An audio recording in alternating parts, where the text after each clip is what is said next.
pengenalan yang baru, sebab jalan-jalan yang akan kami lalui belum pernah kami lalui. Itu sebabnya dari tempat di mana kami belum pernah melalui, Tuhan pimpin kami, supaya jalan-jalan yang kami lalui, kami mengalaminya. Kebesaran-Mu, kemuliaan-Mu, kekuatan tangan-Mu yang teracung, supaya kami berhasil sampai kepada tujuan rancangan Bapa Surgawi. Dalam nama Adonai Yeshua Mashiach. Amin. Shalom Bapak Ibu. Silakan duduk, senang sekali saya kembali bersama dengan Bapak Ibu. Dan ini sore hari saya bisa berdiri tepat ini karena kasih Bapa. Saya senang bisa berkumpul bersama-sama dengan saudara seiman tepat ini, saudara dalam satu Bapa kita yang kita kasihi. Dari sejak kemarin saya berada di tempat ini, saya perlu belajar banyak dari hamba Tuhan tempat ini. Saya perlu belajar banyak dari sahabat-sahabat saya perlu belajar banyak dari teman-teman tempat ini, Bapak Ibu. Sekalipun Bapak Ibu tidak mengerti banyak firman, tetapi contoh dan teladan itu yang saya perlu. Sebagai anak-anak saya perlu teladan orang tua. Saya harus melihat keteladanan, sebab nantinya saya juga akan menjadi teladan banyak orang. Amin. Ini sebabnya Bapak Ibu ada di muka bumi supaya menjadi teladan, gambaran yang sesungguhnya dari Bapa kita, supaya kita bisa menunjukkan jalan kemana kita harus dilalui. Topik hari ini kita bicarakan adalah topik yang mengenai yang sangat sulit bagi kita untuk mengerti, yaitu padang gurun. Tapi belum saya memulai topik ini, ya topik yang sangat penting buat saya secara pribadi, dalam kelompok kecil maupun kelompok besar, dalam kehidupan orang percaya, ini menjadi sangat penting untuk saya mengerti. Karena mau tidak mau saya harus melalui suatu tempat yang disebut dengan padang gurun. Baik Bapak Ibu yang kasih, saya mengucapkan terima kasih Bapak, Pak Lukas dan Ibu, semua teman-teman saya ini. Saya bisa mendapat menikmati hari ini yang luar biasa, ya, dari pagi pelayanan pekerjaan dan sampai saya didapatkan makanan jamur. Saya senang sekali, tumben selama hidup saya semuanya jamur, ya. Tapi jangan sampai saya jamuran. Ya, adik saya habis makan jamur dia pusing, akhirnya tidak bisa ikut. Tapi ya saya senang, saya suka satu fellowship bersama untuk saling berbagi, berbagi piring, berbagi sendok, berbagi dalam segala hal. Saya dilatih Bapak Ibu sebagai dokter. Dokter itu punya hal yang sangat unik Bapak Ibu. Dilatih bukan dengan strength, kekuatan fisik kita, tapi dilatih hati saya. Menjadi hati yang sebagai seorang dokter biasanya hati yang seharusnya dia memiliki hati belas kasihan lebih banyak.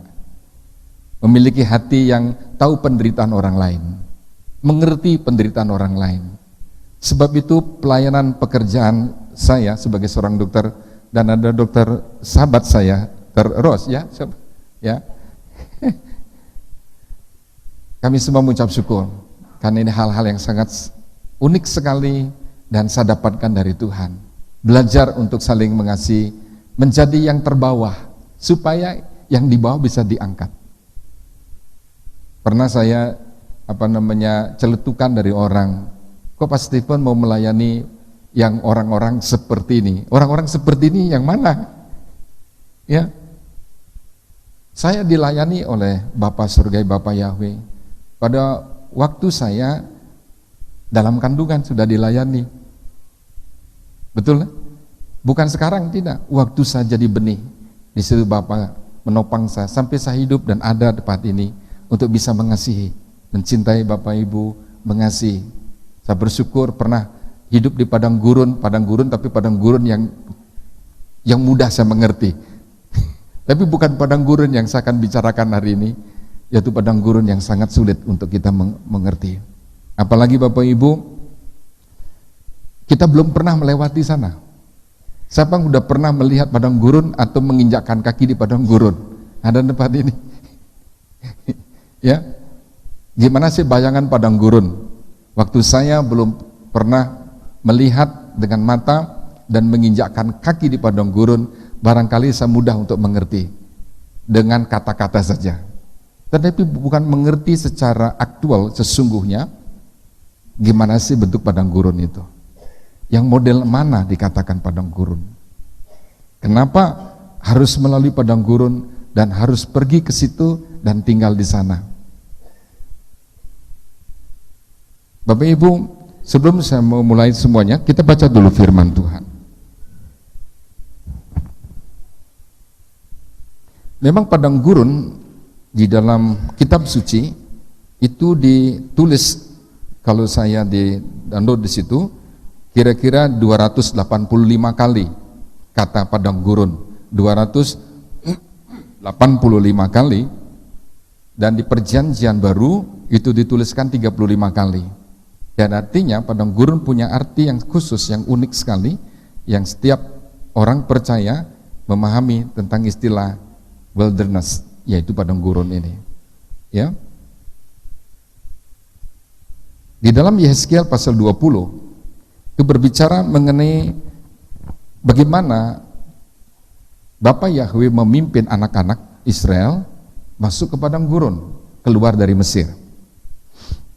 Aku membawa mereka keluar dari tanah Mesir dan menuntun mereka ke padang gurun. Siapa yang menuntun? Bapa membawa kita ke padang gurun. Kalau Bapa sudah menuntun, ya mau tidak mau kita harus ikut. Betul ya? Kita tidak bisa akan menolak. Karena di situ satu-satunya jalan untuk bisa masuk. Aneh memang, kalau kita tanya sama Bapak di surga, kenapa Bapak bawa saya ke sini? Ada apa? Maksudnya apa? Bapak membawa saya ke padang gurun. Satu padang gurun, di dalam satu ayat dikatakan, satu tempat, satu daerah yang belum pernah kamu lalui. Ini menjadi belum pernah kamu injak dan belum pernah kamu tahu di mana itu dan bagaimana dan apa yang akan terjadi di situ. Dan begitu banyak pertanyaan barangkali kita bisa sampaikan kepada Bapa. Tetapi perkataan ini sangat penting. Aku menuntun anak-anakku ke padang gurun. Kalau saya punya anak, saya selalu tuntun barangkali tidak akan kepada gurun. Kasihan anak-anak saya. Karena apa? Akan menjadi beban buat bapaknya. Betul nggak? Ya? Kalau saya membawa anak-anak ke tempat yang sangat sulit, mau tidak mau saya akan memiliki beban yang khusus, spesial. Saya bisa marah pada waktu itu, saya bisa angkat jempol waktu itu pada anak saya, atau saya betul-betul memarahin dia, bahkan bisa membinasakan dia. Karena masalah yang muncul di padang gurun, yang Bapak Ibu barangkali dan saya juga tidak tahu apa akan muncul di sana. Kalau di tempat ini gampang kita.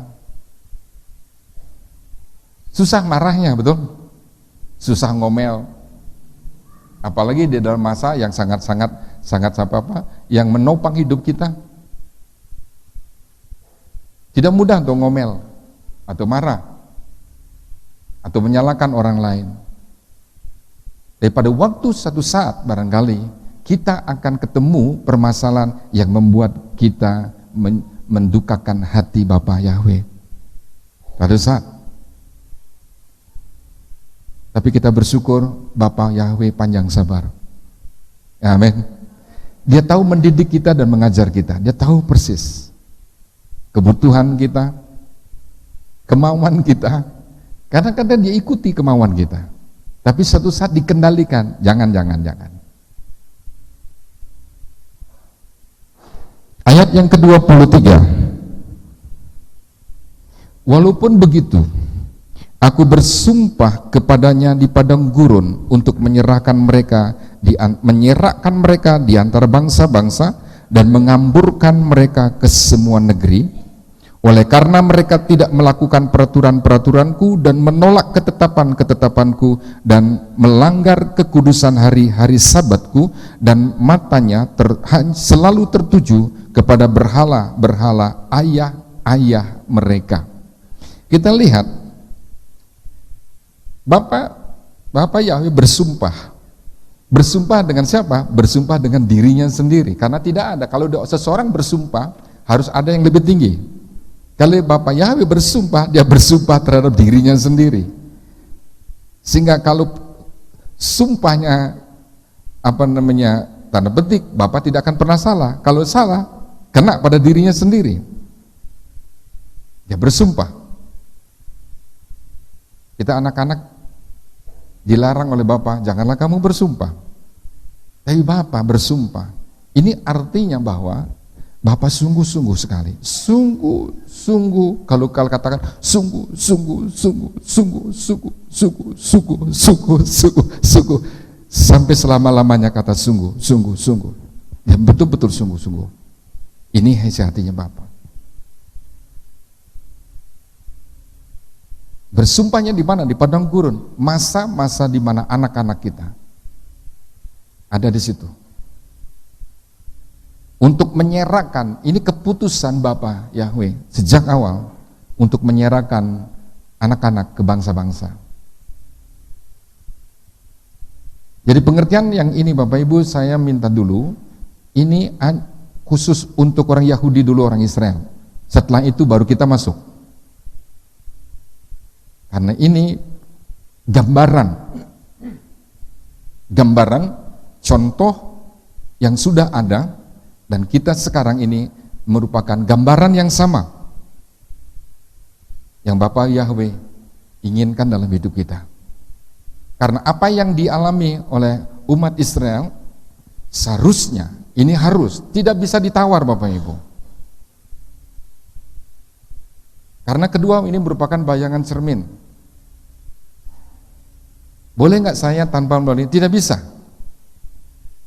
Karena harus merupakan satu keputusan, dan itu merupakan sumpah untuk melakukan sesuatu supaya seluruh keturunan harus disamakan. Ditera itu diukur dengan ukuran yang standar yang sama.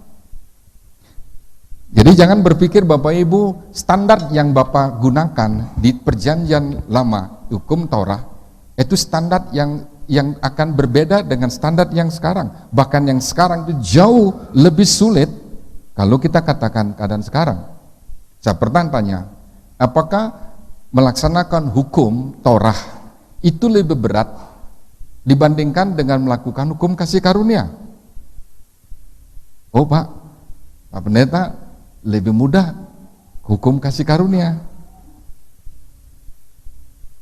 Bapak Ibu tahu, di mana kasih karunia bertambah-tambah, di situ dosa berlimpah-limpah.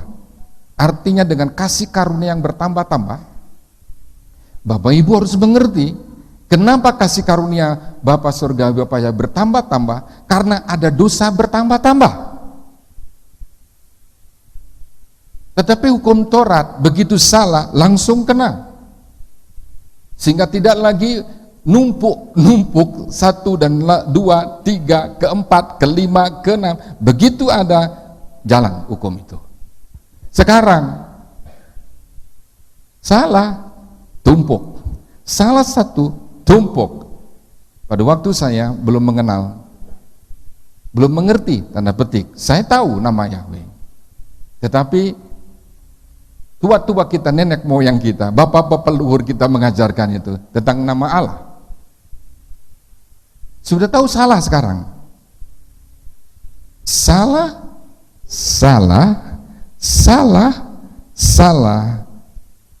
kasih karunia muncul. Tahu salah. Di mana dosa menghina, salah. Kasih karunia. Maka itu keselamatan karena kasih karunia, bukan karena perbuatan kita. Kita setuju dengan firman Bapa Yahweh karena kasih karunia. Tapi apakah saya terus berkanjang dalam kesalahan ini supaya saya mendapat kasih karunia yang berlimpah-limpah? Di dalam kitab Roma pasal yang kelima, dan disambung dengan pasal yang ke-6 ayat yang ke-1, hukum Taurat ditambahkan supaya kamu tahu tentang dosa, tetapi kasih karunia supaya mengerti tentang dosa yang berlimpah-limpah. Apa kamu tetap berkanjang dalam itu, supaya kamu dapat kasih karunia berlimpah-limpah. Baik, di ayat selanjutnya dikatakan di situ, keputusan Tuhan menyerahkan mereka ke tengah-tengah bangsa-bangsa. Dan sekarang ini posisinya kita ada di tempat ini, yaitu ke bangsa-bangsa, dan mengamburkan mereka ke semua negeri. Kalau ke semua negeri, bahkan ke pelosok-pelosok di ujung-ujung bumi, bahkan dikatakan Irian itu merupakan salah satu ujung bumi. Apakah ada anak-anak keturunan Israel di sana? Pasti ada.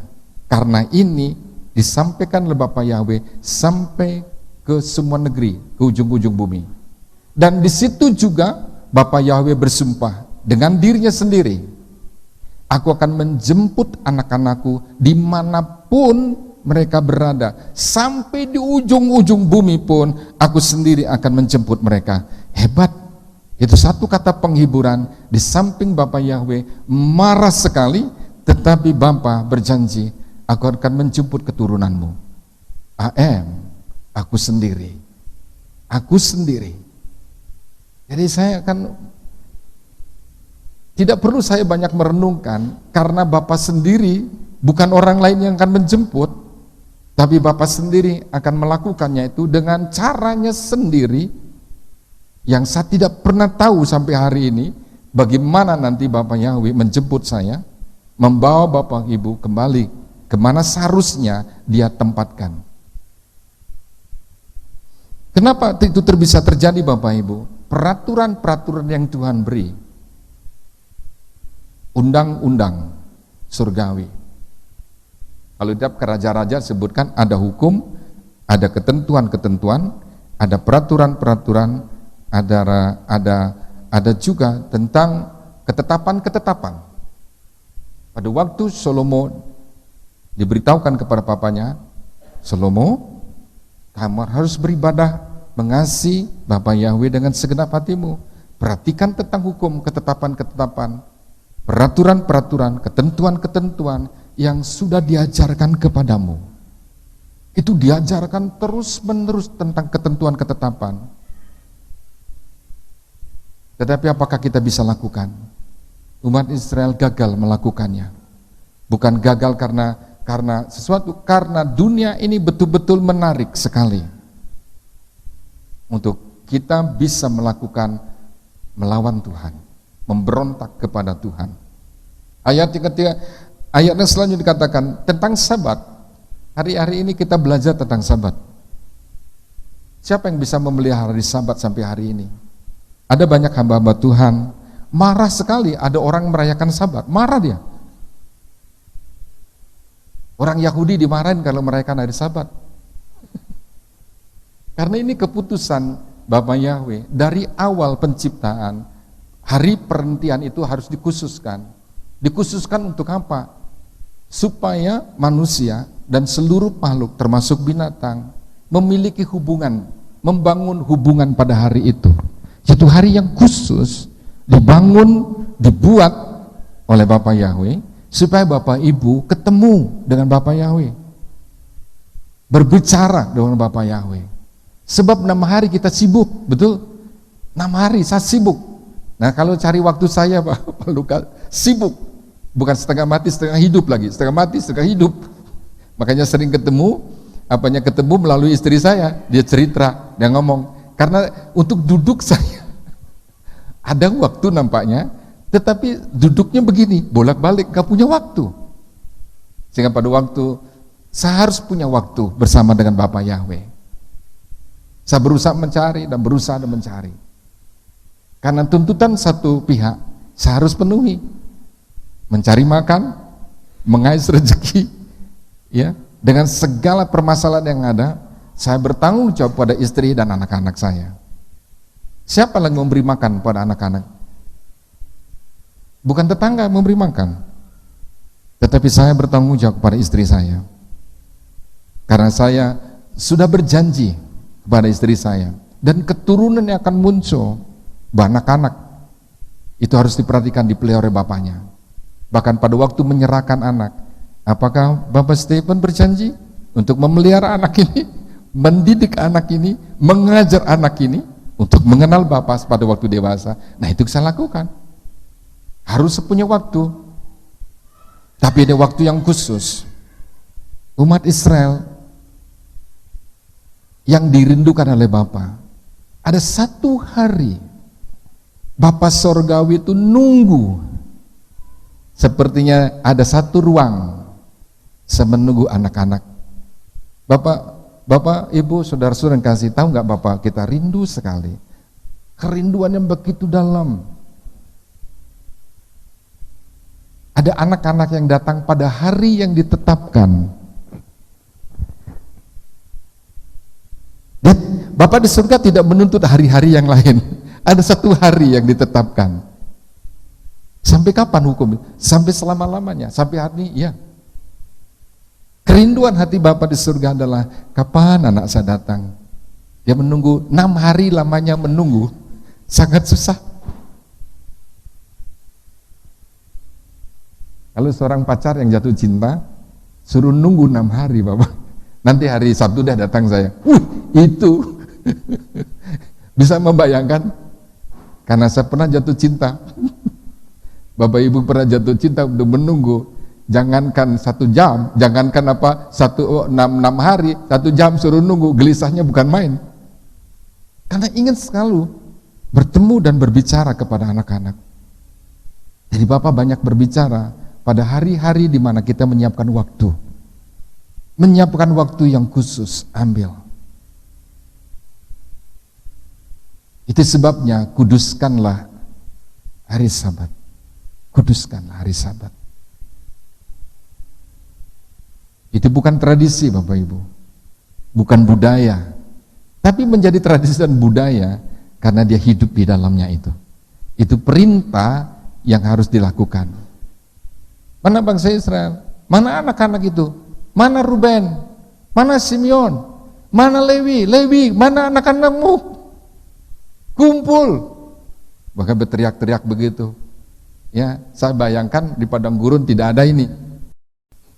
Tidak ada mic. Ngomong sudah di padang gurun. Nah, bakalan ada kedengaran dari sini saya ngomong di luar tembok sedikit itu di jalan raya, seteriak-teriaknya karena ini padang gurun, begitu angin lewat suara saya sudah terbang jauh. Tapi bagaimana dia berkomunikasi? Aneh, belum pernah kita bicarakan tentang itu, bagaimana orang Israel berkomunikasi di padang gurun dalam jumlah 2-3 juta orang. Dan bagaimana Musa ngomong? Itu dahsyat sekali di padang gurun. Itu terjadi di padang gurun, bukan terjadi di Mesir. Dia memiliki satu komunikasi. Saya percaya komunikasi mereka dibandingkan sekarang komunikasi yang kita miliki. Sekarang ada iPad, ada iPhone, ada telepon sebagainya, gampang, SMS tak udah nyampe. Teknologi yang ada pada waktu di padang gurun itu jauh lebih dari teknologi yang sekarang. Percaya atau tidak? Karena itu pekerjaannya Yahweh, pekerjaannya Roh. Kalau tidak, berantakan mereka semua. Jumlah Bapak mereka itu berapa? Pernah melihat kumpulan orang dalam satu lapangan 2 juta? Belum pernah saya Pak. Saya memang pernah pergi ke Cina. Pernah pergi ke Cina sana. Wih, banyak sekali orang. Saya heran sekali. Kemana saya jalan, itu kumpulan tuh banyak orang. Dalam satu tempat tidak ada kumpulan 25 orang, itu lebih dari 25 orang. Diajak pergi ke pasar, itu manusia datang dari mana sudah tidak mengerti saya. Ini nih jalan model begini, manusia bertumpuk-tumpuk, itu paling banter ukurannya ratusan ribu, tidak sampai ratusan, puluhan atau 1000 orang dalam kumpulan. Kita ini kumpulan banyak. Terus bagaimana Bapak Yahweh berkomunikasi dengan mereka di padang gurun? Itu ada teknologinya. Yang sekarang ini diterapkan di padang gurun bangsa-bangsa. Kalau di situ padang gurun yang ada, padang gurun yang terpeta dalam ukuran sesuatu. Tetapi padang gurun sekarang bangsa-bangsa menyeberang pulau. Ada teknologi bagaimana teknologi, dan saya percaya bahwa apa yang kita alami di sekarang ini, teknologi makin lama makin canggih, bisa berkomunikasi. Pak Bob ada di Irian, saya bisa komunikasi dengan 1 detik saja, udah sampai pesan untuk menyampaikan, Bapak Yahweh kasih tahu, tolong Pak Bob kumpul di lapangan. Bisa, karena diberitahukan. Satu saat barangkali Pak Lukas SMS sama teman, tolong kumpul karena Bapak Yahweh mau berbicara di gereja ini. Bisa, karena ini kita menantikan suatu saat penggenapan setiap perkataan dari Bapak Yahweh untuk generasi ini alami. Nah, selanjutnya dikatakan bahwa tentang bapak-bapak, ayah-ayah mereka. Siapa ayah-ayah mereka? Mereka yang lahir untuk mengerti ini. Ayah saya dulu penyembah berhala. Ayah dari ayah saya itu penyembah berhala, karena saya dari orang Hindu dulu. Minimal signal, tahu signal ya? Ada sesuatu microchip, kalau microchip kalau katakan, itu ada di dalam saya tentang penyembahan berhala. Karena saya diturunkan dari benih papa saya dari benih papanya, papa saya dari benih papanya. Karena itu adalah iblis tahu persis menempatkan microchips. Kalau microchip itu ada sensor, ada suatu alat reservoir di kalau saya memudahkan itu di televisi itu ada reservoir untuk RCTI, reservoir untuk ANTV, reservoir untuk apa ada di situ? Semua channel televisi. Tinggal sekarang kontak saja ketemu. Karena Bapak Ibu, seluruh atmosfer yang ada ini, atmosfer yang tidak kelihatan, itu gelombang elektromagnetik tentang segala sesuatu ini ada di sini. Tetapi akan menjadi kelihatan yang ini kalau ada reservernya. Bisa tangkap? Kalau ada reserver. Tetapi kalau reserver tidak diaktifkan, maka itu akan tidak nampak. Itu sebabnya kenapa Bapak yang mengatakan, buang semuanya, matikan semua perbuatan-perbuatan daging manusia yang lama, supaya kamu menghidupkan, mengaktifkan manusia rohani yang sudah dimeteraikan oleh Bapak Yahweh. Amin. Jadi saya pada waktu itu saya punya reservoir untuk itu, tetapi saya tidak pernah hidupkan reservoir itu. Ayah saya menurunkan kepada saya tentang hierarki kepemimpinan agamawi. Kalau bapak saya adalah seorang pendeta di Hindu, maka anak-anak itu juga ngalamin genetik yang sama akan diturunkan. Tapi saya bersyukur saya tidak berubah menjadi pendeta Hindu, tapi menjadi pendeta di umat Tuhan. Berubah reservernya karena pemeteraian yang dikerjakan di dalam roh. Tapi apakah saya bisa berbalik? Bisa. Apakah kemudian anak-anak saya juga mengalami yang sama? Anak saya bisa berbalik nggak suatu saat? Bisa. Kalau anak ini tidak diajarkan tentang kebenaran yang sudah dan harus dibicarakan siang dan malam dimanapun anak-anak berada, pada waktu dia tidur, pada waktu dia mau tidur, pada waktu tempat tidur, pada waktu dia duduk, pada waktu jalan, dimanapun anak-anak itu harus diajarkan. Maka itu Bapak Ibu, kenapa orang-orang Israel, orang Yahudi pintar-pintar? Pernah diselidiki, pernah ada orang tanya pada waktu grup bersama dengan saya waktu ke Israel, ditanya, apakah ada nggak makanan yang membuat orang Israel itu lebih pintar dari bangsa-bangsa? Jawaban saya tidak. Makan aja makanan yang buat kamu pintar.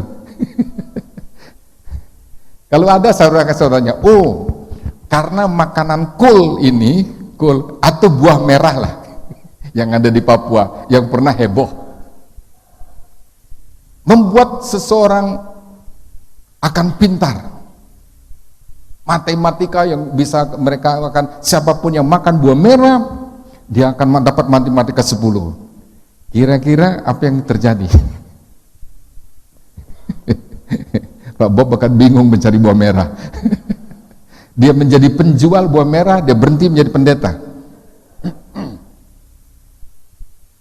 Karena tidak ada makanan di muka bumi yang membuat Bapak Ibu pintar, yang membuat Bapak Ibu punya keterampilan, smart, hikmat, pengetahuan, understanding. Itu hanya dapatkan dari Bapak Ibu karena takut akan Yahweh. Takut akan Yahweh adalah permulaan dari hikmat. Maka satu-satunya bangsa di muka bumi yang mengerti takut akan Yahweh cuma satu, yaitu umat Israel. Bangsa Indonesia enggak takut sama siapa? Yahweh aja enggak kenal. Dia takut sama siapa? Takut sama Nyi Roro Kidul. Maka itu pengetahuan Nyi Roro Kidul masuk. Kalau di tempat saya takut sama siapa? Takut sama dewa-dewa. Pengetahuan dewa-dewa saya akan dipenuhi. Maka itu Bapak Ibu, kemampuan orang Yahudi, smartnya orang Yahudi tidak bisa ditandingi oleh bangsa-bangsa. Karena apa? Karena dia takut, dia berjalan atas instruksi Bapak Yahweh. Maka itu selalu mengatakan, kamu tidak mendengar, kamu tidak setia, kamu tidak mau mendengar papamu ngomong. Selalu bicara begitu. Hai anak-anak Ruben, Simeon, Lewi, Yehuda, dan Asyari, Syakar, di mana kamu? Di mana suku-suku? Di mana family? Ajarkan anak-anakmu, teruna-terunamu, istri-istrimu, istri banyak ya. Bukan istri satu, bukan istri banyak, istri-istri, bapak-bapak, ajarkan mereka untuk takut, hormat, dan dengar baik-baik Bapak mau ngomong. Sekalipun orang Bapak Ibu, orang Israel, sekalipun orang ini dia memiliki dan mengerti ini, tetapi Bapak hanya berbicara kepada orang-orang tertentu, dan itu harus disampaikan kepada semua dan dituliskannya.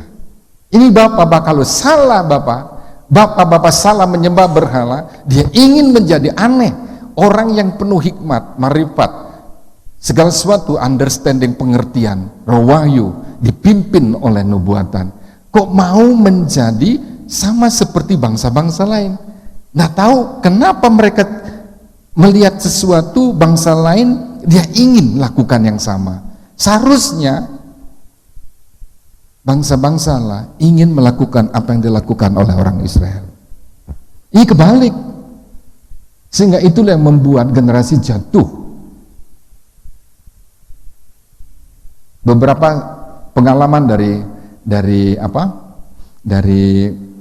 hamba-hamba Tuhan, dari pelayan-pelayan itu, kenapa anak-anaknya kemudian menikah dengan orang lain? Cerita yang sama, karena anak-anak tidak punya fondasi, tidak pernah diceritakan tentang kebenaran yang sesungguhnya, karena semua dianggap benar. Di tempat lain ngomong tentang kebenaran Tuhan dianggap benar, masuk ke gereja dianggap benar, masuk ke pura dianggap benar, masuk ke situ dianggap benar, semua dianggap benar. Lalu ngambil keputusannya gimana? Karena semua menganggap diri benar. Maka itu kebenaran itu diberikan oleh Bapa hanya kepada satu dan satu. Supaya dari satu inilah baru bisa terpecah. Tidak bisa spreading dikerjakan, akan bingung orang. Itulah peranan bapak-bapak. Dan sekarang ini punya kita peranan dalam dan apa yang timbul dalam hatimu sama sekali tidak akan terjadi. Ayat yang ke-32, yaitu yang kamu katakan, kami ingin seperti bangsa-bangsa lain, seperti segala kaum di negeri-negeri untuk berbakti kepada pohon dan batu. Demi aku yang hidup, demikianlah firman Yahweh Elohim, aku akan memerintah kamu dengan tangan yang kuat, dengan lengan yang teracung, dan amarah yang tercurah. Ini perhatikan ada ini, dengan tanganku yang kuat. Siapa bilang tangan Tuhan yang lemah? Sekalipun Tuhan tidak ngomong, tetapi ini Bapak kita berbicara tentang tangan yang kuat. Kenapa? Untuk memopong banyak orang itu perlu tangan yang kuat. Capek. Pernah Bapak tuh mengeluh, udah capek aku dengan anak-anak semua. Pernah Bapak Ibu pengalaman punya anak, istri saya punya pengalaman, Papa capek ngurus anak ini satu nih, capek tangan gendong, berontak lagi, gendong lagi, berontak lagi, tidak mau minum, suruh minum, tidak mau minum, akhirnya marah, lebih baik mati saja. Sampai orang begitu, sampai marah, lebih baik mati saja. Bisa muncul perkataan begitu. Karena terlalu lelah, aku lelah menggendong kamu. Kenapa? Sesuatu saat, Bapak, ibu-ibu pasti pernah merasakan itu. Tidak mudah untuk menggendong bayi, untuk menyusui bayi dalam jangka waktu yang cukup panjang. Dalam satu hari saja, kalau ibu-ibu suruh menggendong bayi, tidak menidurkan dia, itu bayangkan, kacau dunia itu. Perlu tangan yang kuat. Tangan kuat itu ada berbicara juga mengenai keputusan Tuhan. Sekalipun seperti ini, tetapi aku sudah bersumpah keputusanku, aku tidak akan pernah tarik lagi. Sekalipun model seperti ini, aku tidak pernah menyesali. Sekalipun juga anak-anakku melakukan itu, aku tidak pernah menyesali. Itu dalam kitab Roma pasal yang 11 ayat ke-28 itu berbicara begitu. Mengenai kasih karunia, Bapa tidak pernah menyesali. Tangan yang kuat. Kalau tangan yang teracung, pernah Bapak Ibu, Bapak kita di bumi ini, Bapak kita di bumi, sampai begini. Pak Lukas sama teman kita, awas kamu. Ini, kalau sudah model begini Bapak Ibu, artinya apa? Kalau saya ngomong sama anak saya, ini, gimana kira-kira? Mengkeret nak kita. Udah begitu. Belum ambil tongkat nih, tangan yang teracung. Maka itu pada waktu berhadapan dengan Firaun, tangan stretching my arm, seperti kebuka, lalu begini, Firaun. Ini sampai Bapak di surga ngomong, Firaun, kamu lepaskan anakku atau tidak? Pilih. Kalau udah kita gebuk, maka itu ayat selanjutnya dengan amarah.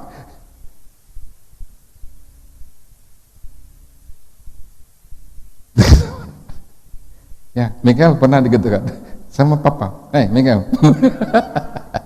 Suatu saat bilang anak-anak semua, Jasmine, anak saya ada 3.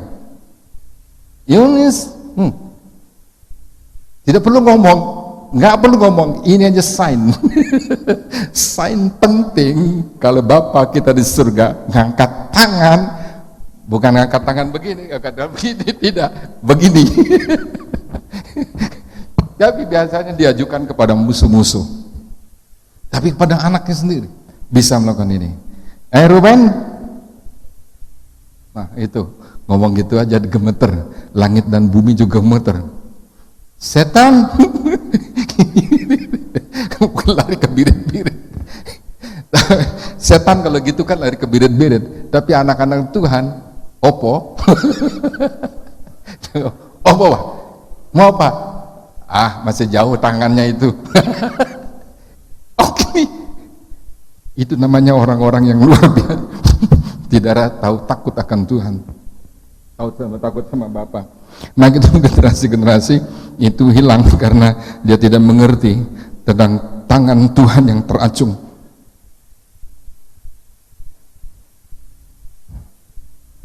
Aku akan membawa kamu keluar dari tengah-tengah bangsa-bangsa dan mengumpulkan kamu dari negeri-negeri di mana kamu berserak dengan tangan yang kuat dan lengan yang teracung dan amarah yang tercurah, dan aku akan membawa kamu ke padang gurun bangsa-bangsa, dan di sana aku akan berperkara dengan kamu berhadapan muka seperti aku berperkara dengan nenek moyangmu di padang gurun tanah Mesir.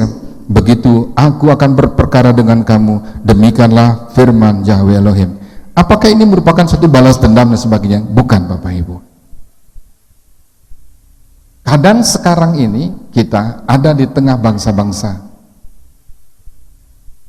Memang sulit, Bapak Ibu, kalau Anda mengerti apa yang terjadi di umat Israel, Mesir. Mesir itu merupakan satu kumpulan bangsa dan Israel ada di situ. Sekarang Israel ada di padang gurun, berarti dia sudah keluar dari Mesir, ya, sudah keluar. Sekarang keluarnya itu dengan darah. Demikian juga saya, Bapak Ibu sekarang ini berada, dikatakan membawa kamu ke padang gurun bangsa-bangsa. Kata bangsa-bangsa itu adalah people, bukan nation, tetapi the people, yaitu padang gurun manusia-manusia di muka bumi. Dan itu lebih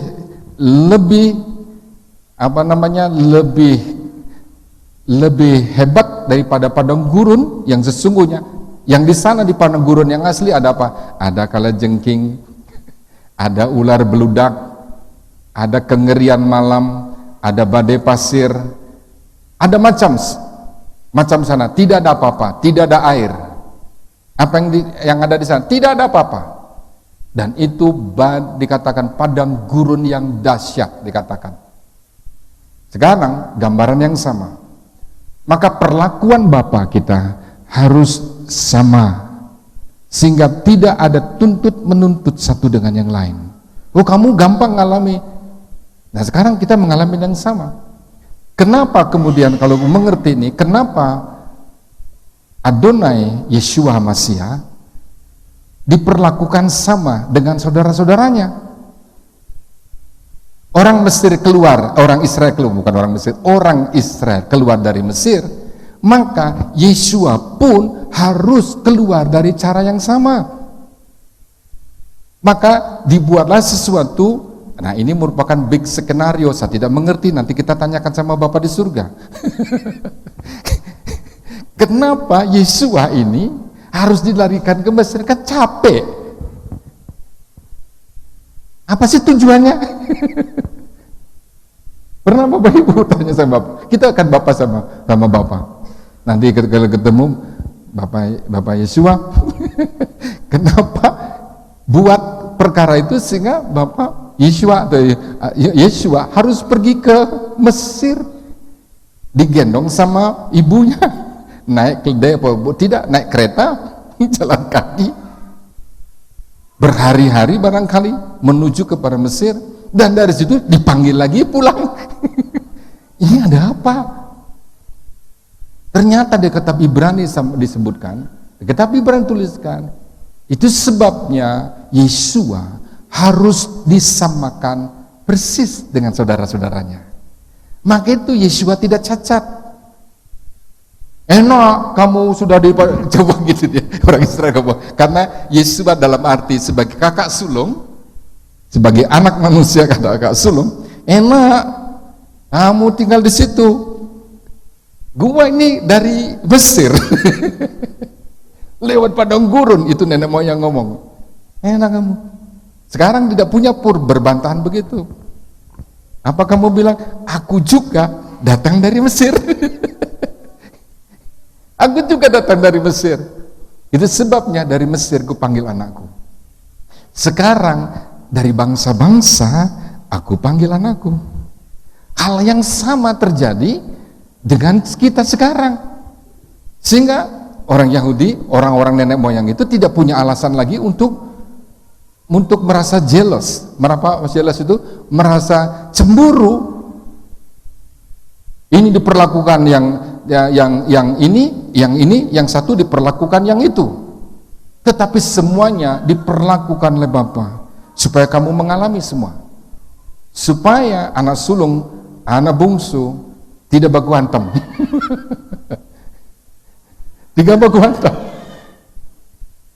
Itu merupakan bayangan cermin, mau tidak mau Bapa akan lakukan itu. Sekarang kamu, gambaran di padang gurun bangsa-bangsa adalah gambaran yang sama yang terjadi di Firaun. Sulit tidak akan keluar, sulit.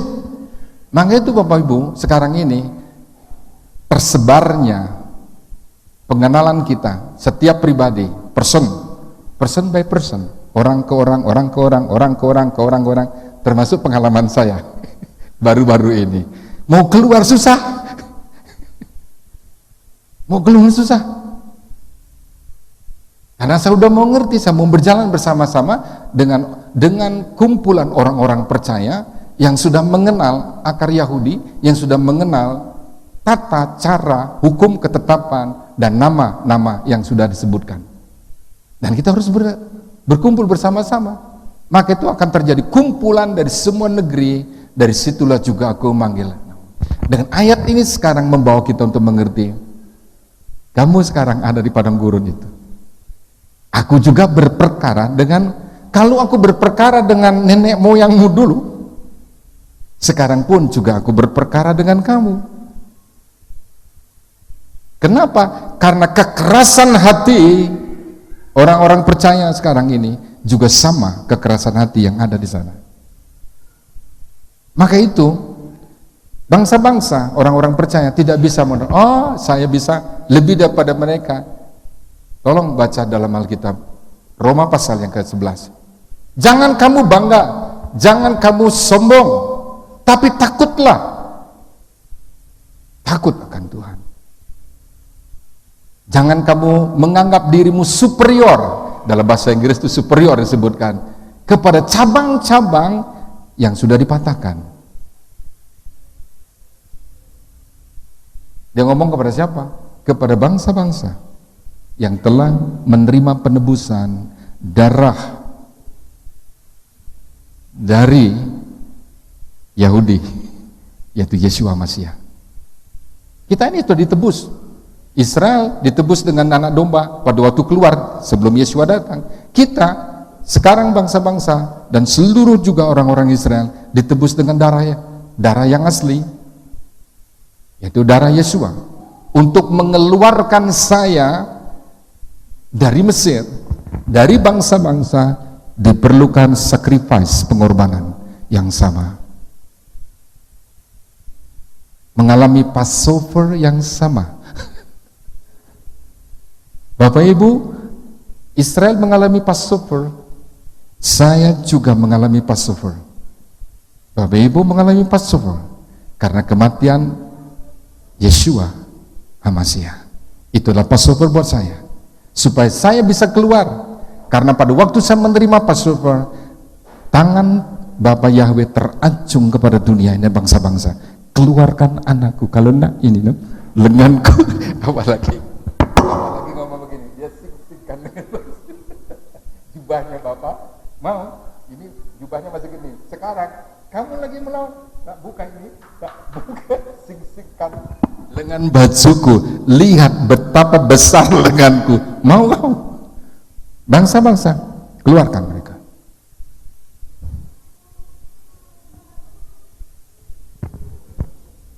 Kita sudah ada di situ, tapi bangsa-bangsa akan menahan kita. Gerakan ini bangsa-bangsa akan menahan tetap. Ada musuh-musuh teritorial yang sangat besar, tetapi mau tidak mau kita dipimpin bukan oleh tiang awan, tiang api. Dulu dipimpin oleh tiang awan dan tiang api di padang gurun, tapi sekarang kita dipimpin oleh darah, oleh Ruach HaKodesh, yaitu Roh Kudus. Amin. Dan itu ada di antara kita dan ada di dalam kita. Masing-masing sudah punya panduan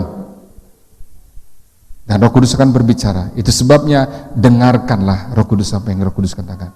Jikalau hari ini Tuhan berbicara kepadamu, jangan apa? Keraskan hatimu. Ini sangat penting. Posisi kita sekarang. Dan yang terakhir Bapak Ibu, kita akan berjalan bersama-sama ini. Yang kita perlukan adalah person by person. Takutlah akan Tuhan. Takut akan Tuhan punya konsep tidak sama dengan takut di bumi ini. Karena takut akan Tuhan, kata yang sederhana, kata yang lembut dikatakan, kasihilah apa? Yahweh Elohimmu dengan segenap hatiku, dengan segenap jiwaku, dengan segenap akal budiku, dengan segenap kekuatanku. Ini takut akan Tuhan. Bapak Ibu mau, itu harus lakukan person by person. Baru Bapak Ibu bisa bergabung bersama-sama dalam satu himpunan yang disebut inilah bangsa-bangsa besar yang akan keluar untuk masuk ke pintu gerbang. Ada satu ayat yang sangat yang tadi saya baca dalam satu ayat yang sangat penting di dalam kitab Yesaya 26 ayat yang ke-1 dan ke-2. Ya bunyinya begini, pada waktu itu, pada waktu nanti bangsa-bangsa hendak akan berjalan bersama-sama, akan dinyanyikan di tanah Yehuda, pada kita ada kota yang kuat, untuk selamatkan kita Yahweh telah memasang tembok dan benteng. Bukalah pintu gerbang supaya masuk bangsa yang benar dan yang tetap setia. Ada bangsa yang benar dan tetap setia. Bapak Ibu mau? Benar karena Bapak Ibu mengasihi dan mencintai. Tidak ada perintah yang lain. Kasihlah Bapamu dengan segenap hatimu. Saya terus belajar. Setiap kali saya berdoa, saya ajarkan bersama dengan istri saya. Akhiri dengan perkataan Bapa Yahweh, aku mengasihimu dengan segenap hatiku, dengan segenap jiwaku, dan segenap akal budiku. Seluruh hidupku milik kepunyaanmu, dan tidak ada satu pun yang kupertahankan sebagai hak milik.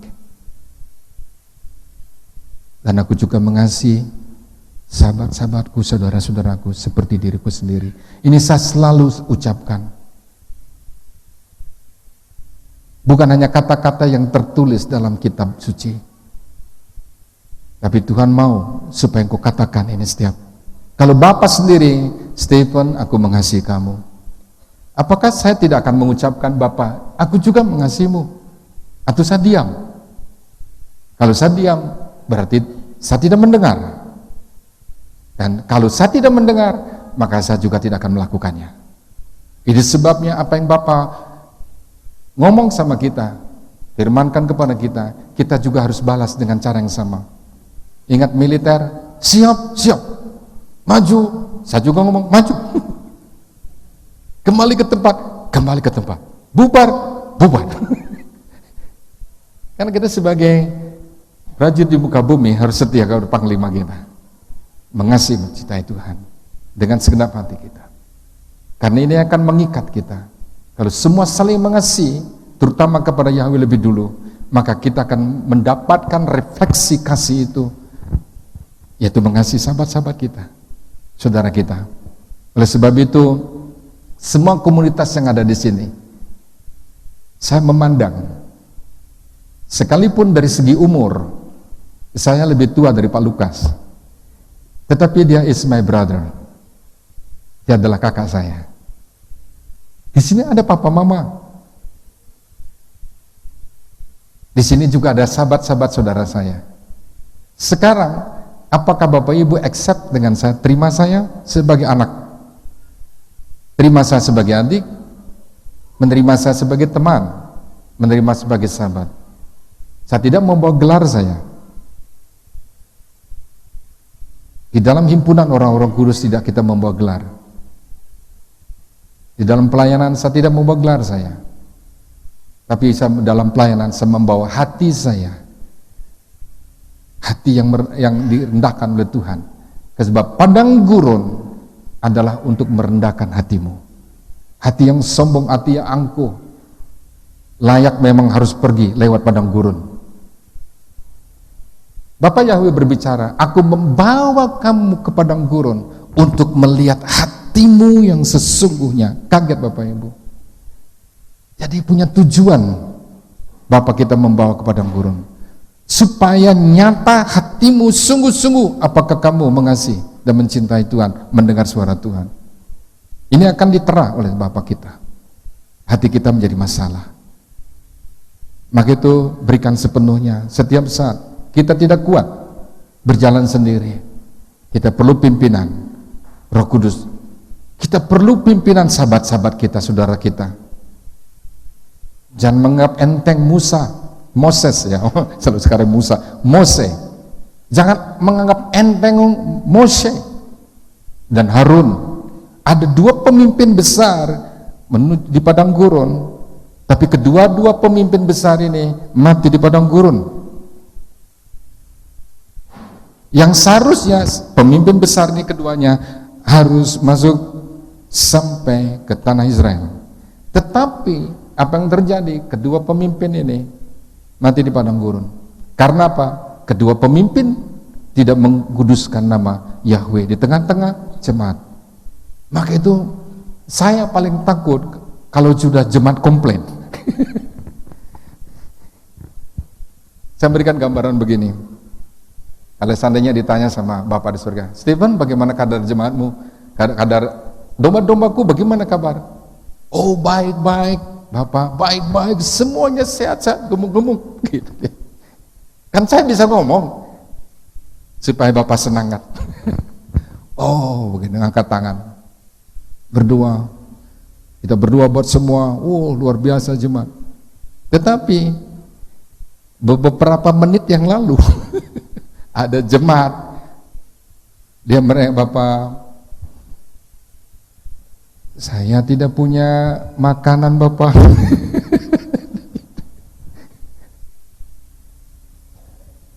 Menangis di hadapan Bapak. Lalu saya ngomong tadi sama Bapak di surga, baik-baik keadaannya itu. Ya gini masih Bapak. Stephen, ini baru saja itu domba-dombamu teriak ini nih. Maka itu mau gembalakan banyak orang itu susah. Ya Pak Luka susah. Maka itu tolong kami sebagai para pemimpin, jangan sampai para pemimpin itu marah mengacungkan lengan. Mengacungkan lengan. Mau ngambil tongkat. Karena Musa punya tongkat, hati-hati kalau Musa pegang tongkat. Bisa jadi apa-apa. Dia pukul air terbelah. Dia pukul batu keluar air. Kalau pukul kepalanya Bapak Ibu, keluar apa?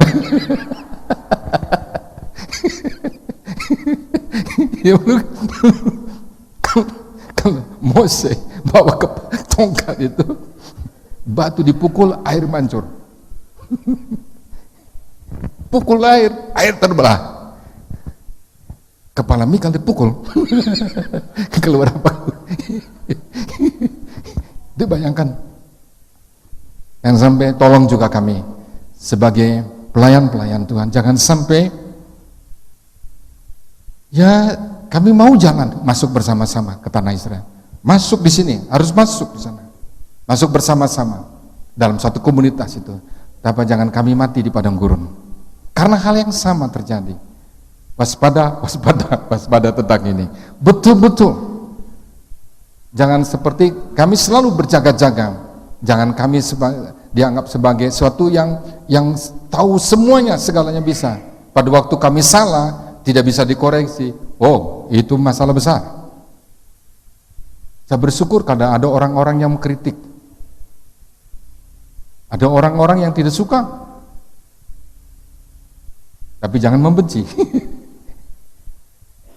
Tapi hati-hati, melawan juga Moshe menjadi masalah yang besar. Para pemimpin, sahabat-sahabat kita, pelayan-pelayan, kita bersama-sama untuk melayani. Tercatat juga dalam kitab Ibrani, Moses itu setia sekali mengepali rumah tangganya. Setia. Siapa rumah tangganya itu? Itulah umat Israel. Setia betul, orang yang paling lembut dan paling setia. Tapi itu tidak bisa dibayar. Pada waktu Moshe tidak menghormati nama Tuhan di hadapan semua orang Israel, seperti seolah-olah mempermalukan nama Bapa Yahweh. Saya tidak mau. Saya harus berjaga-jaga, jangan sampai saya mempermalukan nama Bapa Yahweh. Lalu saya ditolak. Paulus juga berbicara seperti itu. Aku melayani, jangan sampai aku sendiri ditolak pada akhirnya. Orang lain bisa masuk senang-senang, kita ini teriak-teriak di padang gurun. Tolong bukakan pintu. Aku tidak kenal kamu. Tutup pintunya cepat-cepat. Pendeta Bobby juga datang. Malaikat bilang, tutup itu pintu. Tidak kenal itu orang itu. Tutup itu. Aku tidak kenal Stephen. Dulu memang dia melayani, tapi dia tidak pernah menghormati namaku. Wah, itu besar Bapak Ibu. Itu bukan teracung lagi tangannya itu. Itu pedang keluar dari mulut Bapak Yahweh, menyikat seseorang. Kitab Wahyu dikatakan pedang yang firman pedang keluar dari mulut Yeshua Masiah itu bisa menghabiskan Bapak Ibu. Hari ini belajar tentang mengasihi itu. Kasihlah Bapamu, kasihlah sahabat-sahabatmu. Saya mengasihi Bapak Ibu.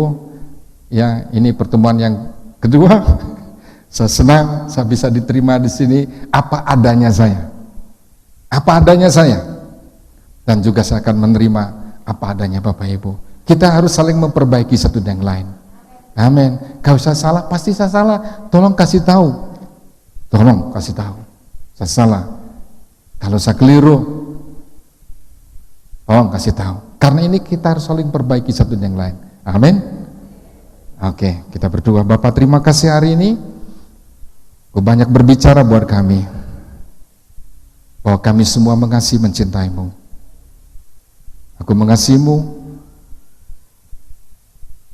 karena itulah perintah yang paling utama dalam hidup kami untuk mengerti tentang mengasihimu. Semua aku berikan kepadamu seluruhnya hidupku. Inilah sahabat-sahabat kami, inilah teman-teman kami, inilah orang tua kami, inilah kakak kami, inilah adik-adik kami. Dalam satu himpunan orang kudus, orang percaya, karena berjalan bersama-sama untuk menghormati namamu dan hidup takut akan Bapa sendiri. Dalam nama Adonai Yeshua Masiah. Amin.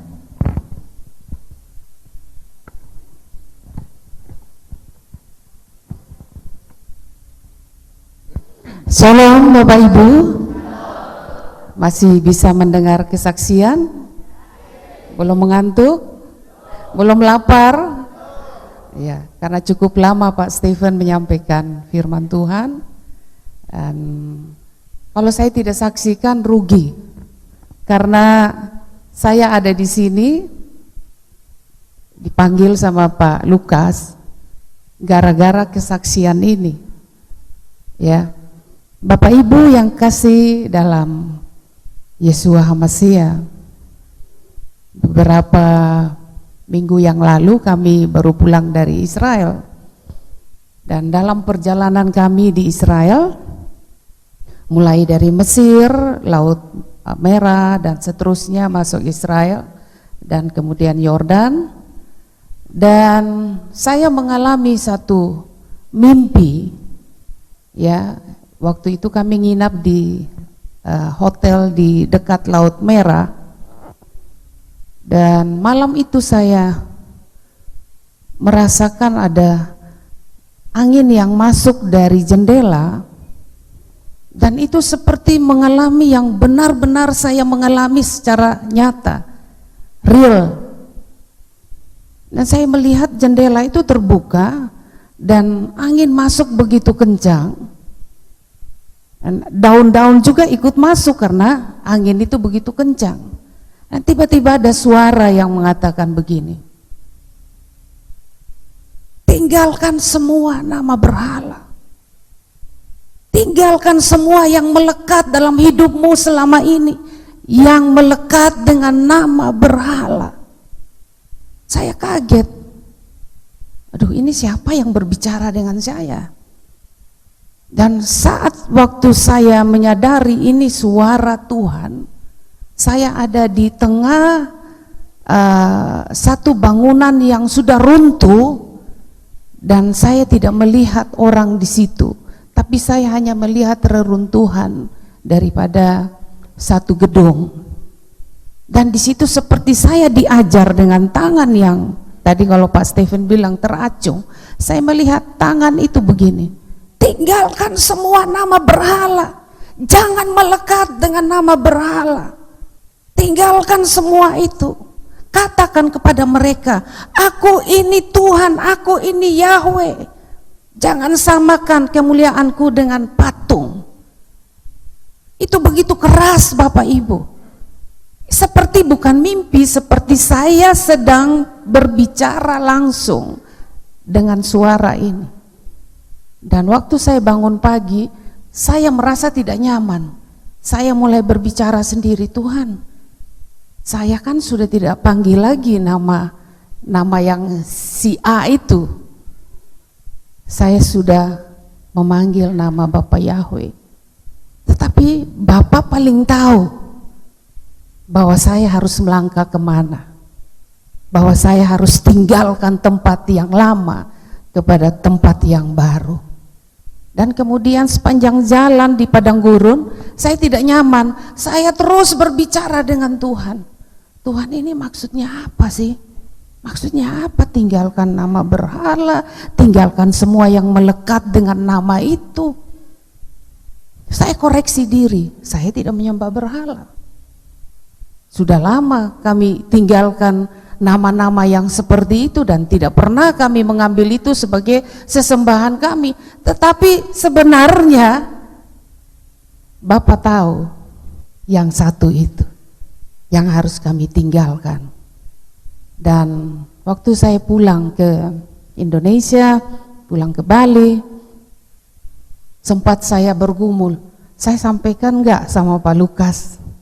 Ya, saya pingin cerita sama Pak Lukas karena saya menganggap Pak Lukas sebagai guru saya, ya. Saya menganggap dia, sekalipun baru kenal beberapa bulan, tapi saya merasa bahwa dia seorang kakak, seorang sahabat, seorang guru buat saya untuk membawa saya lebih dalam pengenalan dengan Bapak Yahweh.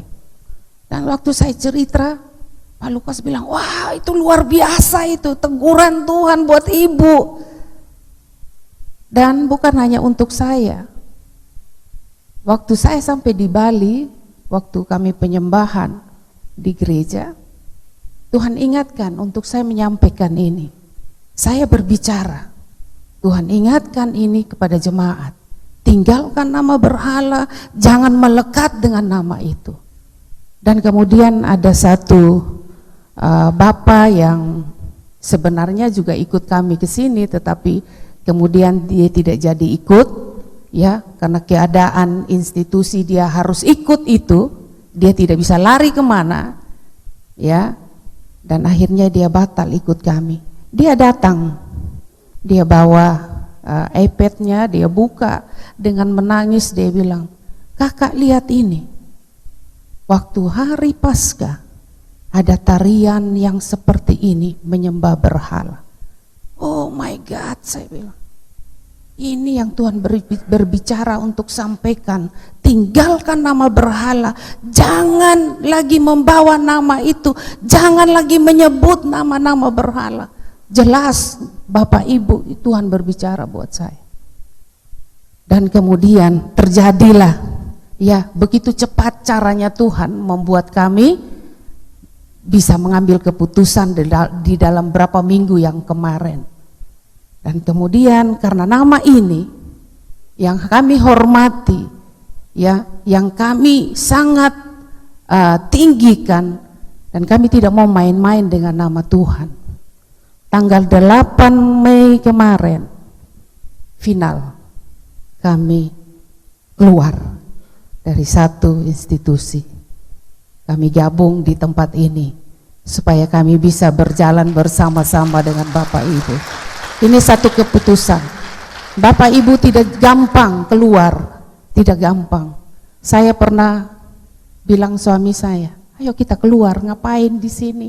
Gak ada untungnya 16 tahun kita mengembala, tapi kita tidak merasakan sesuatu dukungan, tetapi karena hati yang setia kepada Tuhan. Tapi begitu kita menyatakan nama Bapa kita, nama Yahweh, saat itu ada satu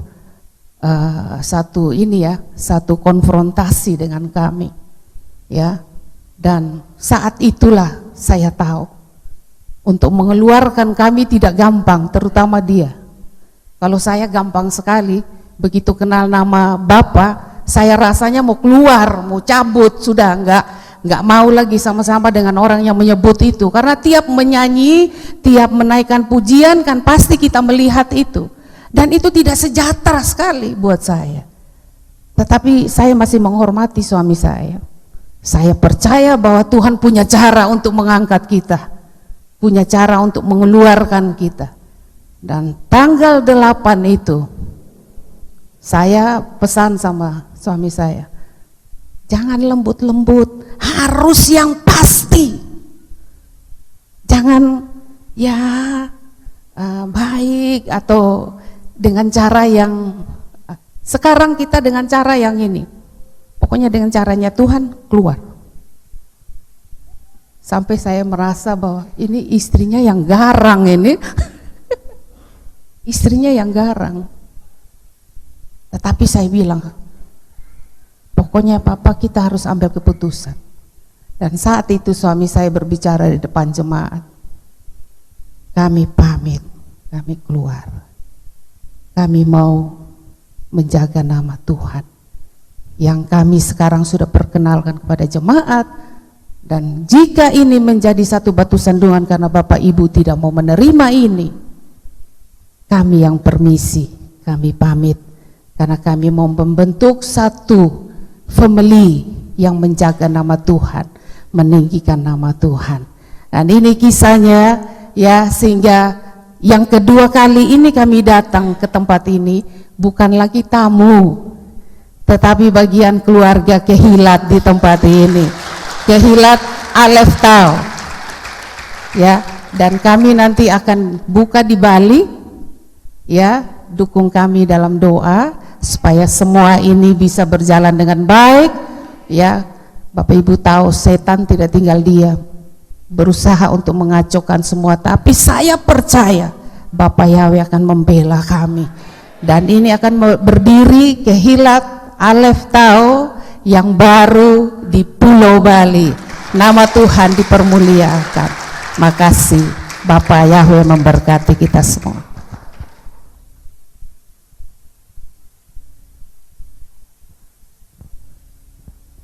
Dari Bali ke Papua, silakan Pak. Haleluya. Ya, masih sukacita? Masih mau dengar?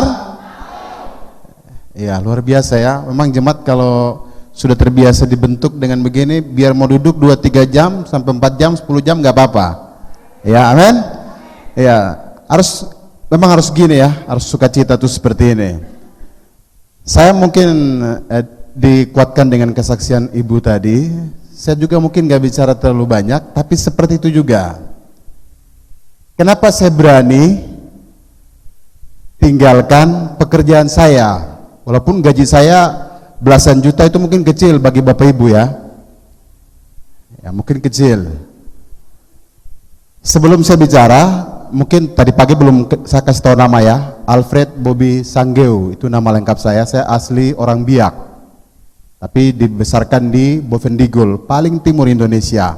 Saya gembala jemaat di sana. Saya juga termasuk kalau dibilang ketua klasis kayak gitu ya, di Bovendigul untuk gereja kami. Saya pekerjaan terakhir saya tahun kemarin pegawai bank, terakhir menjabat kepala kantor kas, ya, dengan gaji belasan juta. Tadi saya bilang kecil itu. Apa yang membuat saya keluar? Kalau saya tadi pagi kesaksian bahwa kalau saya bisa ada di sini, itu karena saya berani memilih untuk meninggalkan semuanya bagi Bapak Yahweh. Saya nggak pernah punya rencana ada di Magelang. Saya tahun 2012 pernah minta video dari Patulas. Kebetulan saya pesan kalender dan beliau kirim video Pak Lukas di sini. Saya masih ingat Pak Pandi Simon ya, yang sempat ada acara apa di sini, khotbah di sini. Dan saya bilang begini, suatu saat saya harus berdiri di podium itu. Kasih tepuk tangan dulu untuk Bapak Yahweh. Saya lihat itu megah sekali gedung ini. Betul, megah sekali. Dan tahun 2012 saya sudah bilang, suatu saat saya harus berdiri di podium itu untuk menyaksikan nama Bapak Yahweh yang hebat.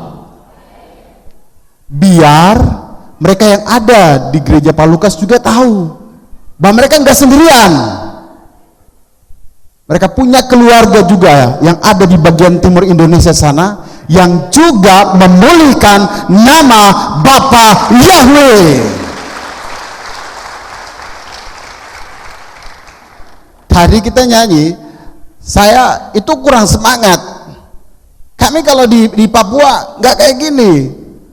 Oh, lompat sana sini, nari kayak orang Yahudi, orang Israel. Tadi saya lihat Pak Lukas ya, Pak harus gitu dong, ya kan? Semangatnya luar biasa. Dan kemarin tahun 2015 pas perayaan Sukot, saya ambil keputusan untuk meninggalkan pekerjaan saya. Singkat cerita, sebelum saya tinggalkan pekerjaan saya 2010, saya mengenal nama Bapak Yahweh. Itu pun lewat internet dan saya banyak belajar lewat Pak Lukas. Ya. Sampai pernah saya diancam dikeluarkan nanti dari gereja kami. Saya bilang begini, oh saya nggak takut. Kalau dikeluarkan dari gereja saya akan tempuh jalan tadi Ibu Stephen tadi. Saya juga nanti bergabung dengan Keilat ini nanti. Iya, saya sudah bilang kalau gereja saya tahun depan nggak mau menerima nama ini, berarti saya harus bergabung dengan gereja yang sudah memulihkan nama Bapa. Iya kan? Biar supaya lebih enak kan? Saya, pas hujannya biar nggak bisa pulang, sebentar. 2010 saya pakai nama Bapak Yahweh. Istri saya tuh sakit, Bapak Ibu. Kami pas baru bangun gereja baru dibangun, istri saya pun jatuh sakit. Sakitnya itu komplikasi. Dari berat 73 kilo turun sampai hampir 33 kilo. Bisa bayangkan badannya. Ya. Semua hamba-hamba Tuhan di gereja, bahkan Dokter Yuki orang Chinese juga sampai bilang sudah nggak mungkin tertolong lagi. Sudah nggak mungkin tertolong lagi. Dan mereka bilang sama saya, tinggalkan nama itu. Itu karena nama Yahweh itu, kamu sekarang kena hukuman, istrimu, terus jemaat pada kabur semua karena nama Bapak Yahweh. Ya. Tadinya penuh semua. Begitu nama itu dipakai, kabur semua. Saya nggak kaget, Tuhan kasih satu poin penting buat saya dalam Yohanes 6 ayat 66. Angkanya itu 666. Tuhan bilang sama saya, baca ayat itu. Ketika perkataan yang keras itu membuat mereka semua meninggalkan Yesua dan membiarkan dia seorang diri. Yang meninggalkan Yesua itu yang dibilang antikris. Ya, karena perkataan firman Tuhan kebenaran loh. Saat itu istri saya sakit dan saya bangun gereja. Saya tidak mau tinggalkan nama itu. Dan ketika saya terus memulihkan nama Bapak Yahweh, 3 tahun lewat, ada satu jemaat dari gereja kami, orang Chinese, tinggalnya di Surabaya.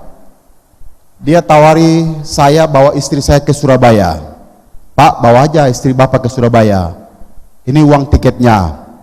Sampai ke sana, nanti berobat di sana. Kalau nggak sembuh-sembuh, antar ke Singapura, dibilang. Di sana, nanti saya tawari, saya tawari Bapak kalau mau istri Bapak, saya suruh minum tablet yang saya pernah minum 2 bulan lalu. Itu tabletnya 100 juta satu tablet. Aduh. Saya berterima kasih, dia mau bantu beli obat, satu tablet harganya 100 juta. Terus saya ingat ada ayat firman bilang begini, segala ujian yang Tuhan izinkan terjadi tidak akan pernah melewati batas kemampuan saya. Amin. Karena Bapak Yahweh tahu, saya terus bertahan. Akhirnya nama ini, nama Yahweh dan Yeshua HaMashiach, nama yang tinggi dan dahsyat di atas segala nama. Dan itu membuktikan 2012 saya hampir 2 tahun tidak masuk kantor. Anda tahu, seorang bankir 2 tahun gak masuk kantor itu sudah mustahil itu kalau masih kerja. 3 bulan, 1 bulan pertama gak masuk, SP1, bulan kedua SP2, bulan ketiga SP3, selesai, putus. 2 tahun hampir gak masuk kantor karena urus istri setiap hari. Saya suka kesaksian Pak Stephen tadi. Janji itu bikin. Saya nggak mau tinggalkan dia, walaupun sudah tinggal mau mati. Tadinya kelihatan cantik sekali, tapi langsung ininya masuk semua, jadi keriput. Jadi kalau mau pikir-pikir, wah mendingan mati saja, biar saya bisa kawin lagi. Tapi saya kan ingat janji bahwa bukan saat sehat saja, tapi saat sakit, iya kan? Lalu saya gendong istri saya bawa berobat. Karena dia bilang, oh itu kena HIV AIDS, apalagi suaminya orang bank, pasti kena HIV AIDS. Kami periksa, nggak ada HIV AIDS. Lalu kuasa Tuhan yang dahsyat membuat istri saya sembuh. Begitu istri saya sembuh, saya juga mau istirahat total. Saya lapor diri ke bank, saya minta istirahat. Oh enggak, kamu mau jabatan apa? Kamu mau jabatan di mana? Orang minta undur diri 2 tahun gak kerja, malah ditawari jabatan. Siapa yang buat ayo? Bapak Yahweh.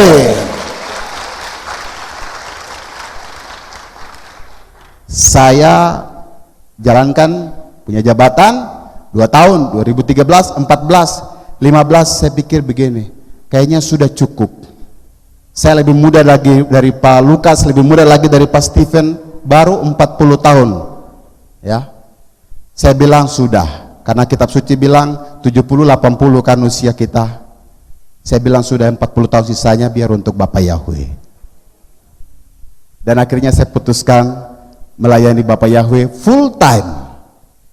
2015 kemarin tepat pada perayaan Sukot, SK saya dari bank keluar.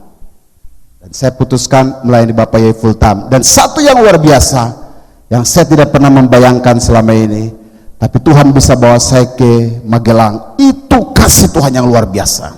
Dan bukan hanya itu, saya baptis orang pakai nama Bapak Yahweh, saya sendiri belum dibaptis. Kan lucu. Saya baptis dengan nama Bapak Yahweh, Yeshua HaMashiach, dengan Ruh HaKodes saya membaptis. Terus ada pertanyaan muncul, kamu sendiri? Kamu sendiri? Saya lalu pikir begini, mau saya suruh siapa untuk baptis saya? Saya bilang, Pak Lukas. Pak Lukas. Tuhan terus bawa saya, Pak Lukas. Saya sudah nggak kerja, uang dari mana lagi untuk bisa ke Jogja? Tiketnya mahal. Tapi begitu saya mau keluar, saya nggak pernah dapat biaya perjalanan dari manapun, nggak pernah. Begitu mau keluar, Tuhan kirim biaya untuk saya, dan akhirnya saya tiba di sini.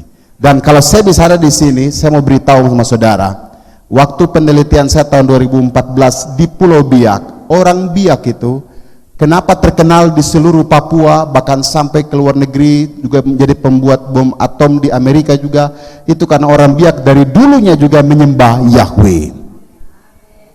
Dan satu kelebihan waktu di sana diceritakan bahwa mereka dulu orang tua itu buat mesbah, ditaruh ikan di atasnya, lalu angkat tangan berdoa, Manserem Yahweh, kirim api bakar persembahan yang ada. Tuhan kirim api untuk bakar persembahan yang ada.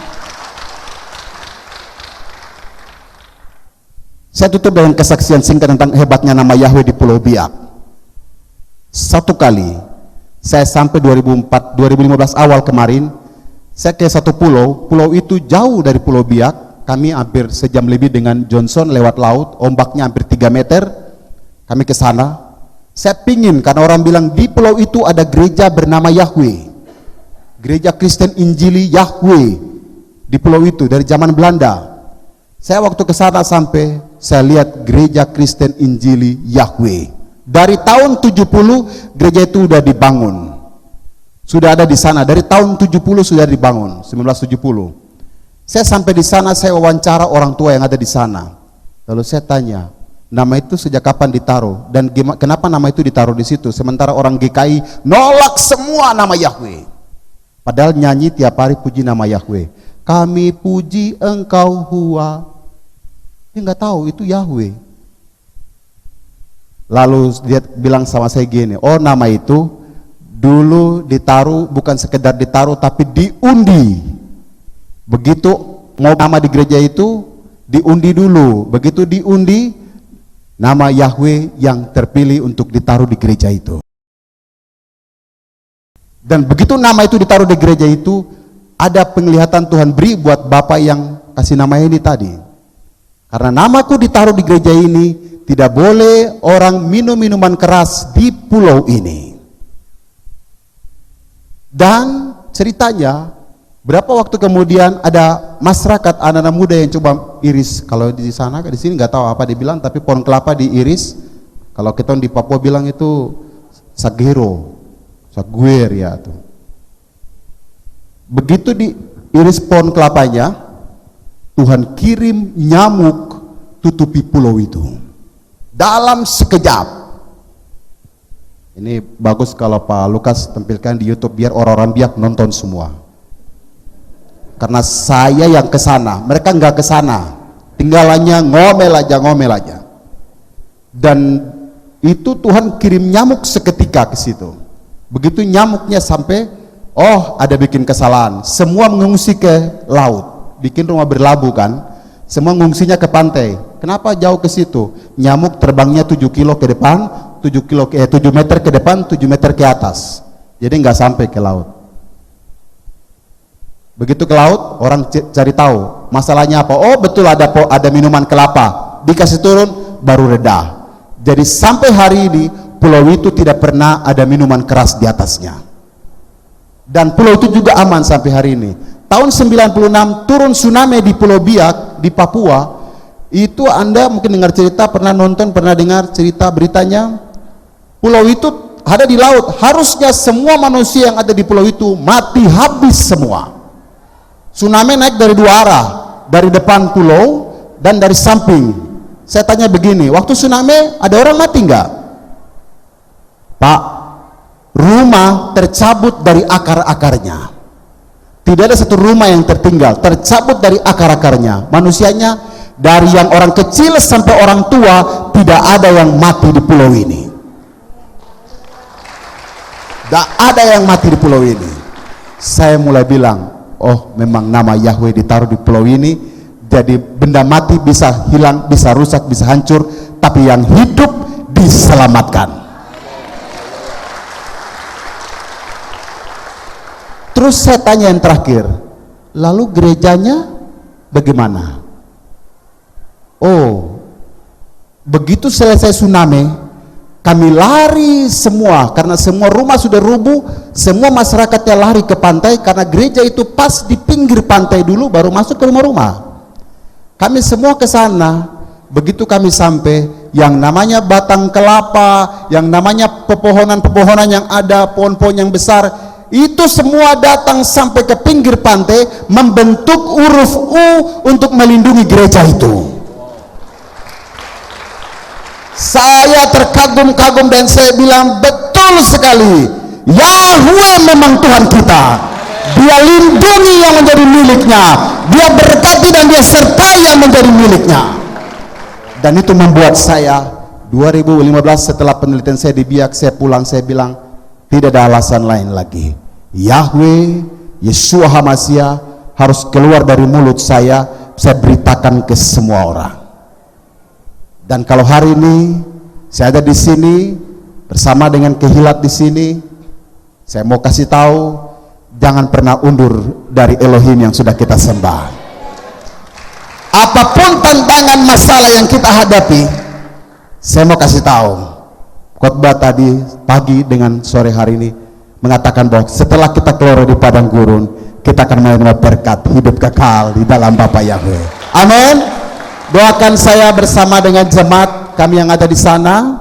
Besok hari Rabu malam saya ada KKR di Timika. Hamba Tuhan Pak orang Manado Pak ya, di sana. Doakan supaya nama Bapa Yahweh memenuhi Indonesia seperti dari Pulau Yah sampai Pulau W, biar negeri ini memuliakan nama Bapa Yahweh.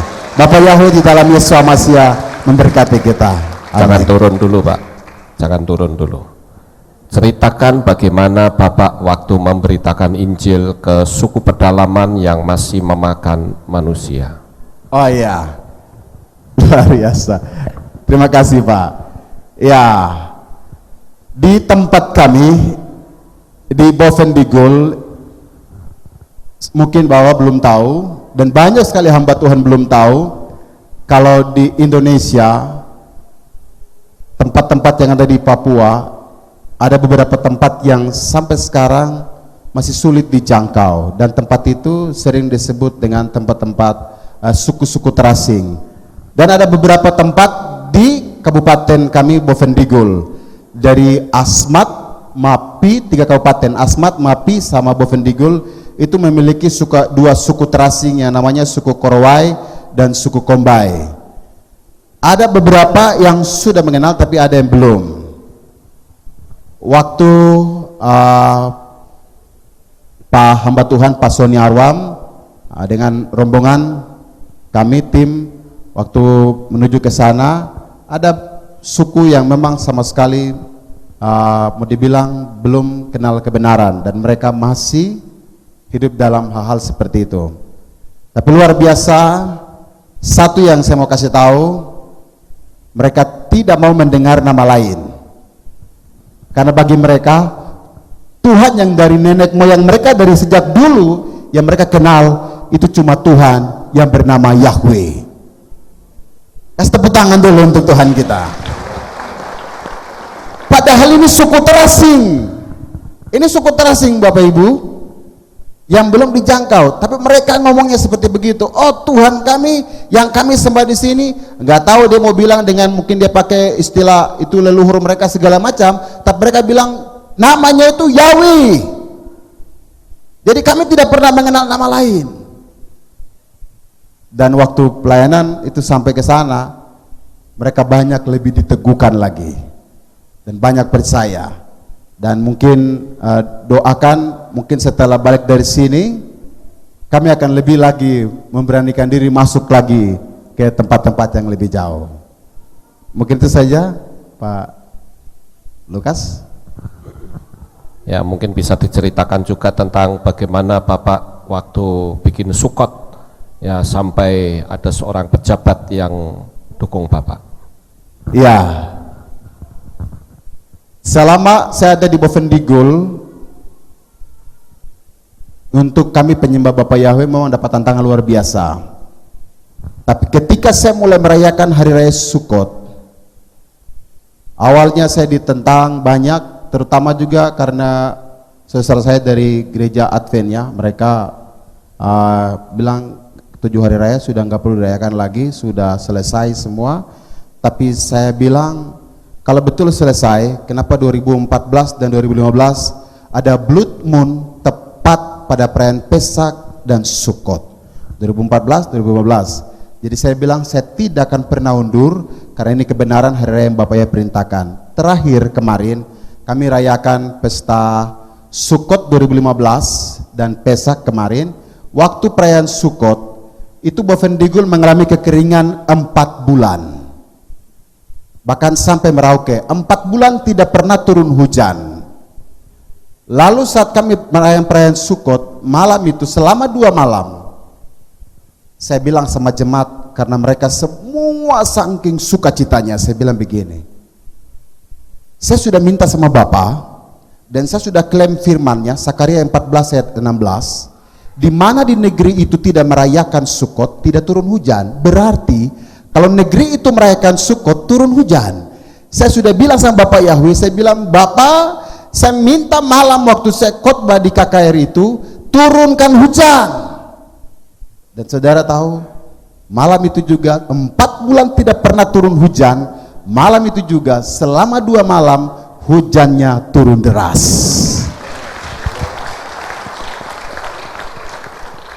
Bukan hanya itu, begitu selesai KKR, ada satu keluarga saudara kita dari Muslim polisi, dia memilih masuk Kristen. Karena ada sopir lagi yang sempat ngantar jemaat waktu KKR, dia bilang begini, waktu saya bilang, pas saya mau khotbah saya bilang begini, saudara sebentar turun hujan. Dia bilang begini, mana mungkin turun hujan, sudah tidak pernah kelihatan hujannya, nggak mungkin turun hujan. Begitu dia tidak lama bicara, angin tiup. Angin tiup, selesai angin tiup, mulai ada rintik. Rintik orang bilang, nggak mungkin. Begitu lebat hujannya, semua yang ada gendong anak-anak kecil sampai bayi nggak lagi di dalam terop, lari keluar ke lapangan besar dan menari untuk Bapak Yahweh. Mereka menari untuk Bapak Yahweh. Saya ada videonya, nanti saya kasih Pak Lukas biar jadi kesaksian, bisa Pak Lukas yang tolong upload ya. Maaf kan dari pedalaman kurang begitu tahu teknologi. Tapi nanti belajar di Pak Lukas ini jadi tahu, pulang dari sini jadi tahu. Yang terakhir kemarin Pesak. Selama perayaan Pesak Sukot di Bovendigul tidak pernah ada pejabat hadir, terlebih bupati. Tapi baru terjadi kemarin Pesak 14 Nisan, Bupati Bovendigul untuk periode yang terbaru sekarang namanya Pak Beni Tambanov. Setelah beliau dilantik 1 minggu berikutnya kami perayaan Pesak kemarin. Dan dalam sejarah di Bovendigul pertama kali Bupati Kabupaten Bovendigul membaca sambutannya, sambutan dibacakan dengan menggunakan nama Bapak Yahweh dan Yeshua HaMashiach. Dan itu membuat semua orang di Bovendigul bilang begini, kami sudah nggak bisa bendung mereka, bupati aja sudah dukung, kalau kita kejar dia, bupati pasti suruh nangkap kami. Bapak Yahweh, kalau kita sungguh-sungguh sembah dia, yang rendah akan ditinggikan, yang dihina akan dimuliakan. Terima kasih Pak. Bapak Yahweh memberkati. Amin, haleluya. Satu hal yang sangat luar biasa, kita memberikan tepuk tangan 1 menit untuk Bapak Yahweh. Haleluya. Saya kasih waktu 1 menit.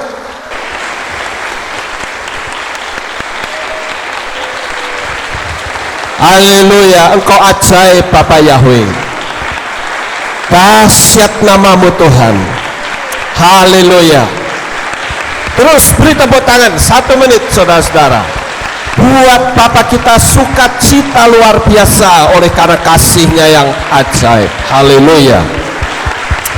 Terus belum sampai 1 menit. Haleluya. Engkau dahsyat Bapak Yahweh. Engkau luar biasa. Haleluya. 15 detik lagi. Haleluya. Terima kasih Tuhan, Engkau nyatakan kuasa-Mu yang luar biasa. Engkau dahsyat Tuhan. Haleluya. Ya sekarang berikan yang paling meriah. Haleluya. Puji Tuhan. Ya, 1 menit untuk Bapak Yahweh. Ya pasti bersukacita. Amin. Haleluya. Saya ada satu hal yang cukup menarik yang kemarin Pak Bobi ceritakan kepada saya, cuman tadi lupa barangkali ya, saat dia menghadapi ancaman yang luar biasa ketika masuk di pedalaman di suku terasing yang masih memakan manusia, ya, dengan panah yang siap untuk membinasakannya. Dia berdoa untuk kepala sukunya, dan kepala sukunya disembuhkan oleh Tuhan, saudara. Ya, itu sangat luar biasa ya, karena nama Bapa maka Tuhan luputkan dari bahaya.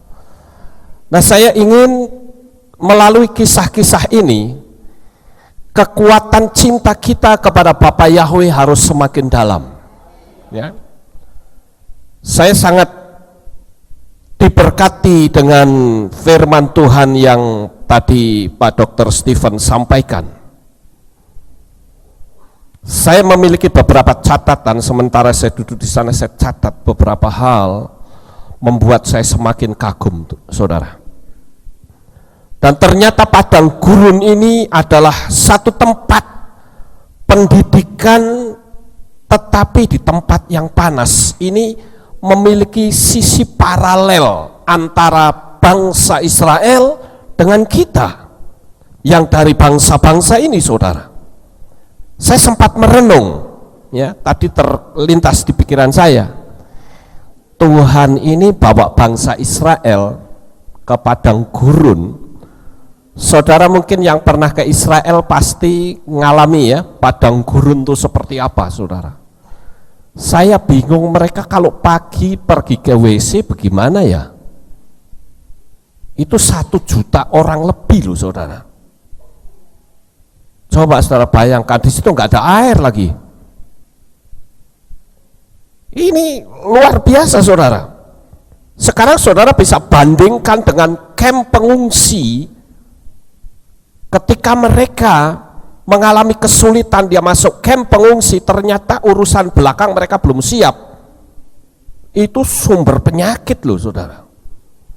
Tapi bangsa Israel 40 tahun dijaga oleh Bapa Yahweh, Tuhan luputkan dari sakit penyakit.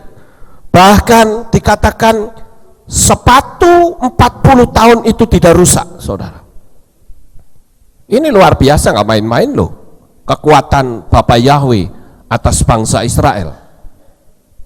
Saat dia melakukan kesalahan, nah itu baru penyakit datang. Tapi selama mereka tetap ada dalam pemujaan kepada Bapa Yahweh, dia aman, saudara. Tadi juga sempat disinggung oleh Pak Dr. Stephen tentang bagaimana Tuhan mengacungkan tangan. Saya saat ini sedang getol-getolnya membaca kitab Yasher, saudara.